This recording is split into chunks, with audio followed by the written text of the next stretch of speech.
Chamengo. Renaud Josse, concepteur des serres bioclimatiques habitables, Varade, France. L'été en ville, quand nous utilisons la climatisation pour ne pas suffoquer, nous accélérons par la même occasion le réchauffement climatique en rejetant de la chaleur à l'extérieur des bâtiments. Pour lutter contre ce cercle vicieux, Renaud rêve de construire des bâtiments naturellement climatisés, notamment grâce au pouvoir des plantes, quand il prend en 2009 les rênes de cette entreprise spécialisée dans la fabrication de serres horticoles.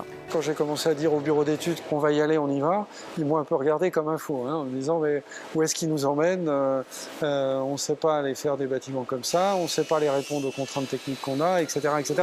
Créée dans les années 60, l'entreprise est pourtant à la pointe de la recherche mondiale dans le domaine de la gestion bioclimatique. Cette gestion, en fait, les plantes, c'est beaucoup plus sensible que les humains. Ça vit du stress.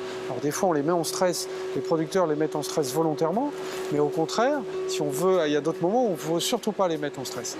Et le stress hydrique, le stress thermique est quelque chose qui est très impactant chez les plantes. Et donc, on a des capacités à gérer ça. Le savoir-faire de l'entreprise, c'était de gérer le climat pour les plantes. Et l'idée, c'est de dire comment on peut faire ça pour aller le faire pour d'autres types de publics et donc pour les hommes. Mais comment faire pour construire en ville des serres-jardins sans air conditionné dans lesquels ses habitants ne meurent pas de froid l'hiver ni de chaud l'été? Il faut utiliser des flux d'air naturels, faire rentrer les flux d'air par des zones à l'ombre, pas faire rentrer l'air à l'endroit où elle est le plus chaude. Il n'y a rien de hyper high-tech. Ce n'est pas des technologies qui permettent d'envoyer des hommes sur la Lune, c'est des technologies simples. Par contre, l'utilisation de ces technologies est-elle complexe? Là, il y a de l'high-tech.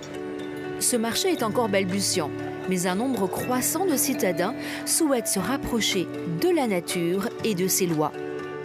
Alors, prêt à faire pousser sur du bitume votre jardin d'Éden ?